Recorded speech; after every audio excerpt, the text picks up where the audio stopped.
नमः शिवाय। हर हर महादेव। आज हम आप सभी भक्तजनों के समक्ष फिर एक और शिव चर्चा लेकर के आए हैं।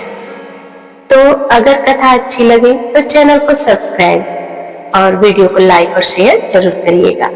तो आइए कथा का आरंभ करते हैं। एक बार शिव गुरु और नारद भगवान एक दूसरे से बात कर रहे थे।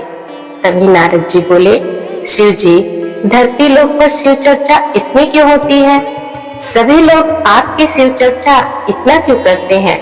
तब शिव गुरु बोले, देखिए नारद मुनि, ये सवाल का जवाब आपको धरती लोक में ही मिलेगा। आप धरती लोक में जाकर के पूछिए। नारद जी को शिव गुरु बोले, आप इंसान का रूप लेके जाएं और वहां जिस प्राणी का बच्चा आपको दिखेगा आप उसी से पूछिएगा। नारद जी बोले, ठीक है। नारद जी धरती लोक में मानव रूप धारण करके उतरे और सबसे पहले उन्होंने एक कौवे को बच्चे को जन्म होते हुए देखा। नारद जी कौवे के बच्चे के पास जाकर उसके कान में पूछे कि धरती लोक में शिव चर्चा इतना क्यों होता है? इतना पूछते ही कौवे का बच्चा मर जाता है। नारद जी बहुत दुख करने लगे। तब वे शिव गुरु के पास वापस आ गए और बोले कि शिव जी, जैसा आप बोले थे हम वैसा ही किए, लेकिन कौवा का बच्चा मर गया।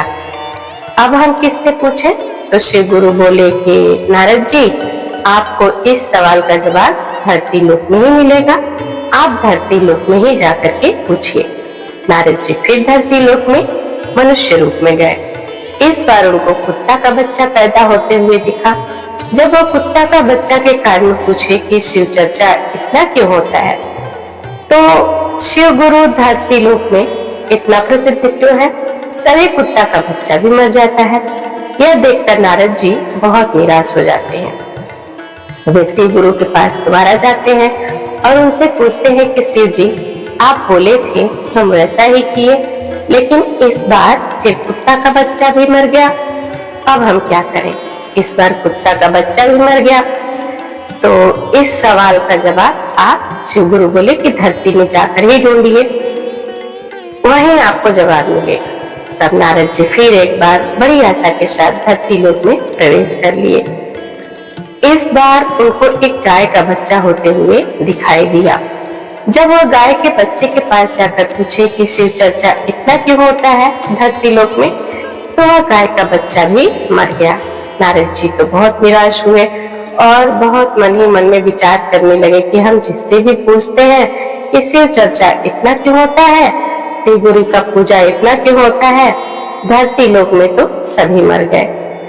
अब हम इस सवाल का जवाब शिव जी से ही पूछेंगे और इस बार हम शिव जी से ही इस सवाल का जवाब पूछेंगे। नारद जी बोले, शिव गुरु, अब इस सवाल का जवाब आपको ही देना पड़ेगा। नारद जी बोले कि हम जिससे भी पूछते हैं सब मर गया है, अब आप इस सवाल का जवाब दीजिए। तो शिव गुरु बोले, नारद जी, इस बार आपको निराश नहीं होना पड़ेगा। आप जाकर दोबारा धरती लोक में ही पूछिए, वहीं आपको जवाब मिल जाएगा। इस बार आप निराश नहीं लौटेंगे। नारद जी बहुत आशा और विश्वास के साथ दोबारा धरती लोक में कदम लिए।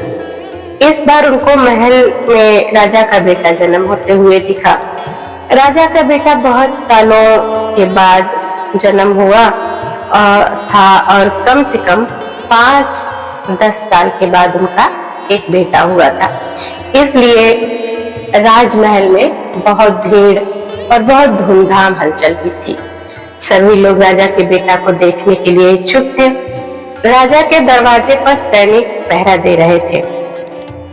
तब नारद जी एक ऋषि मुनि का रूप धारण करके राजमहल के पास पहुंचे और दरवाजे पर आए। नारद जी जो ऋषि मुनि के रूप धारण करके आए थे, वह सैनिक से पूछे, सैनिक जी, राजा के राजमहल में इतनी भीड़ हलचल क्यों है?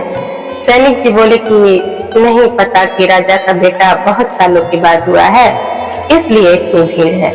ऋषि मुनि बोले कि क्या मैं राजा का बेटा देख सकता हूँ? मुझे भी उसको देखना है। अभी सैनिक ऋषि मुनि को मना करने लगे, वहां से जाने के लिए कहने लगे। ऋषि मुनि नहीं माने और वहीं पर खड़े हो गए। सैनिक विवश होकर राजा जी को बुलाया और बोले कि राजा जी, आपके दरबार में एक ऋषि मुनि आए हुए हैं और बच्चे को देखने के लिए बहुत जिद कर रहे हैं। तो राजा जी जल्दी से आए और ऋषि मुनि से बात किए। ऋषि मुनि बोले कि राजा जी, हमको आपके बेटे को देखना है। राजा जी मान गए और राजा जी उन्हें अपने बेटे को देखने के लिए अनुमति दे दिए। जब राजा जी और ऋषि मुनि एक साथ बच्चे के कमरे में पहुंचे, तब ऋषि मुनि बोले कि राजा जी, हमको इस बच्चे से थोड़ी देर बात करनी है। तो राजा जी चौंक कर बोले कि ऋषि मुनि, यह बच्चा तो अभी 2 घंटे पहले ही हुआ है और इसको आपसे क्या बात करनी है? आपको इससे क्या बात करनी है? ऋषि मुनि बोले कि देखिए राजा, हम इस बच्चे की तलाश में यहाँ आए हैं, हमको इसके कान में कुछ कहना है।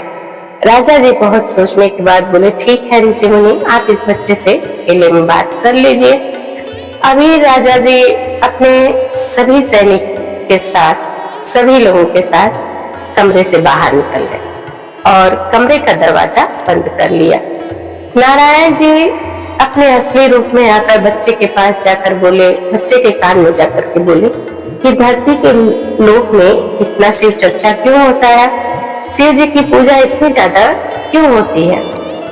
तभी वह बच्चा उठ करके बैठ गया और बोला कि नारद जी, आप यह सवाल जब हम कौवा के रूप में जन्म लिए थे उस समय हमसे पूछे थे।